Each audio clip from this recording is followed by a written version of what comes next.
近日，泰国与柬埔寨的边境再度燃起战火。与以往不同，此次冲突规模更大，波及范围更广，双方投入的武器装备也更为密集，战事几乎从爆发之初就进入白热化阶段。从网上流传的战场画面中不难发现，这两个都是万国牌武器的国家，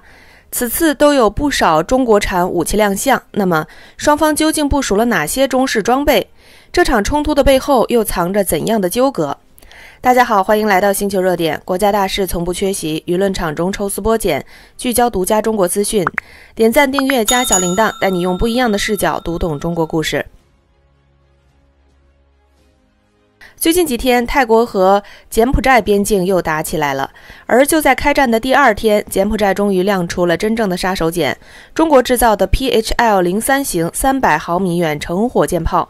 这款装备一登场，火光就撕裂了边界线，柬军锁定泰军的边境哨所，连续发射3枚火箭弹，竟然3发全中，精度之高令人侧目。仅仅几秒钟，这个哨所就被掀平在灰尘中，连金属部件都找不着。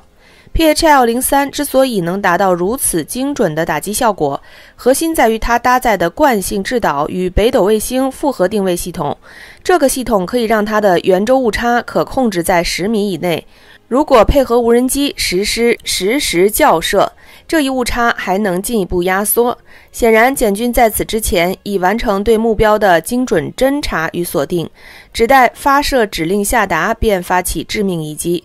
这款火箭炮的出身也颇具渊源，它的原型是俄罗斯的龙卷风火箭炮，但经中国技术改进后，性能实现了质的飞跃。它的射程从原型的90公里提升到了150公里，打击精度更是从传统火箭炮的覆盖式打击升级为点穴式打击。在俄乌战场上，俄罗斯龙卷风虽然气势磅礴，却常常因为精度不足，错失关键目标，而柬军装备的 PHL-03 就成为了他手中射程最远、威力最强、命中率最高的王牌火箭炮。事实上，柬埔寨的国防装备体系早已深度融入中式元素。除了 PHL-03 火箭炮，它的陆军主战坦克为中国59D 型中距离防空依赖中国的凯山 1C 导弹，地空拦截则装备了猎鹰80与红旗17A 两款中式装备。在上一轮泰柬边境冲突中，一辆柬军59D 坦克曾在近距离交火中击毁美军 M60 坦克，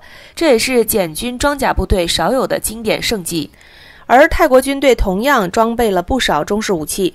且整体技术水平还略高于柬埔寨，这一差异也直观反映了两国的国力与军费差距。从单兵装备来看，泰国军队虽然以美制 M16 系列自动步枪为主要装备，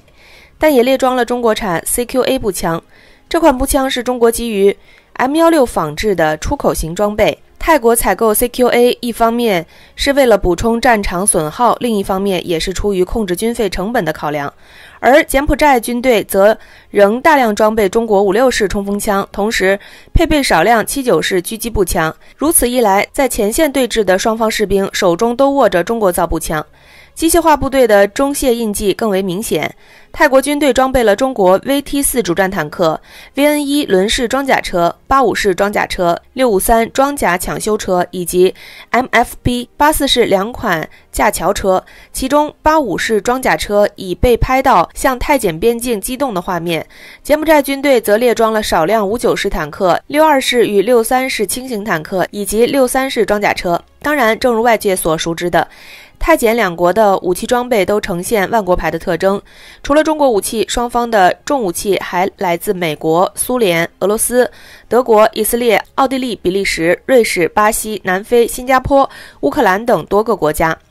这种多元化的装备来源，一方面体现出了两国在外交上奉行左右逢源策略，为明确依附某一特定大国；另一方面也与历史因素相关，受殖民历史及战后军备采购传统影响，两国积累了来自不同国家的武器装备。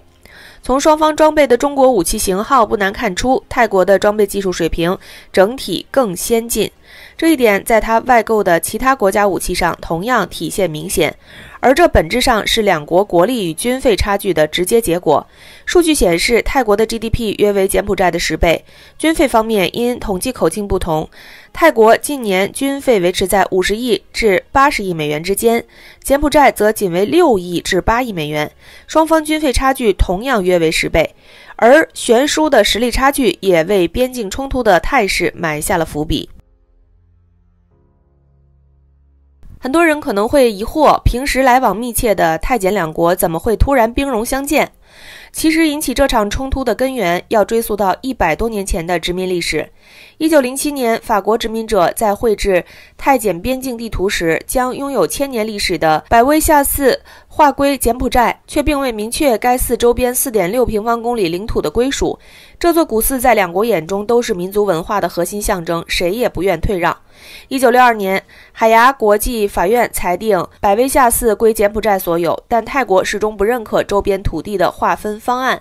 此后数十年间，边境摩擦从未中断。2008年、2011年都曾爆发大规模武装冲突，而此次冲突的直接导火索则指向更为复杂的现实利益纠纷。泰国军方称，冲突爆发当日，也就是12月9日清晨6时左右，柬军率先使用 BM-21火箭炮向泰国边境多地射击，泰军的行动仅是依法自卫。柬埔寨国防部则拿出相反证据，指责泰军早在7日下午就已发动袭击，不仅动用重型武器，还使用有毒烟雾弹，导致平民伤亡。更值得关注的是，两国近期都面临不小的内部压力，这也成为冲突升级的催化剂。泰国方面，录音门事件让县政府陷入信任危机，反对党借机指责执政党对柬政策过于软弱，军方急需通过强硬的边境姿态稳固民意。柬埔寨则面临跨国诈骗、资产冻结、边境地雷争议等问题。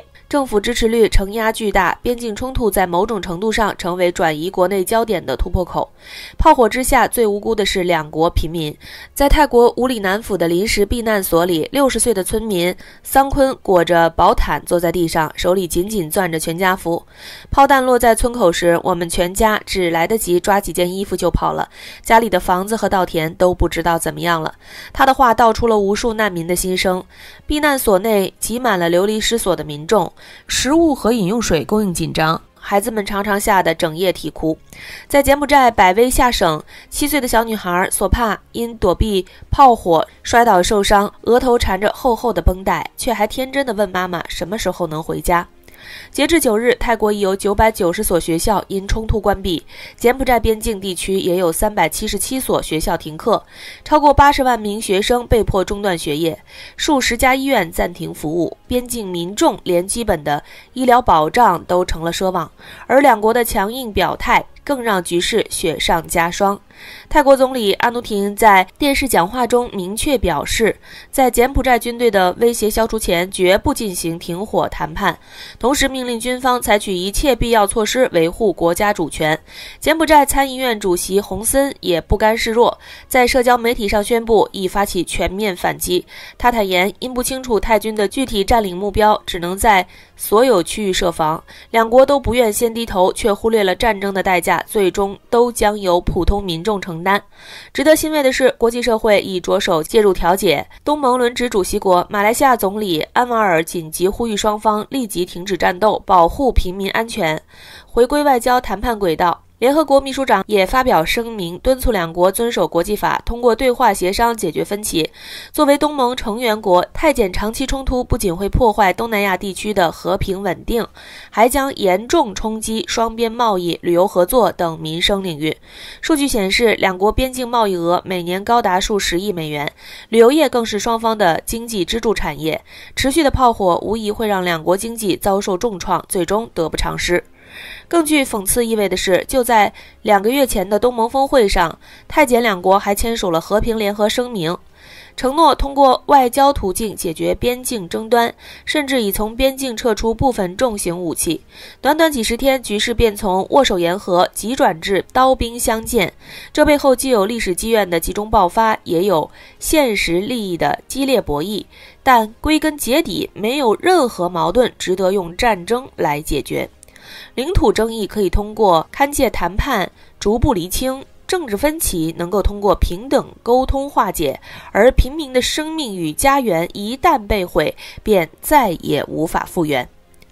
当前最迫切的任务是实现立即停火，希望两国领导人能保持冷静，放下谁先开火的争执，聚焦于如何停止战斗的共识。双方可先行建立临时停火机制，开辟人道主义通道，保障难民的基本生活需求，让受伤民众得到及时救治。同时，在东盟或联合国的协调下，重新回到谈判桌前，用理性代替火炮，用对话化解分歧。和平从来不是妥协，而是对两国人民最基本的信任。好了，今天的内容到这里就结束了。如果你喜欢小编的影片，还请大家多多点赞转发，让更多的人一起见证中国进步。关注我的频道，这样既能回顾往期视频，又不会错过之后的精彩内容。那我们下期节目不见不散。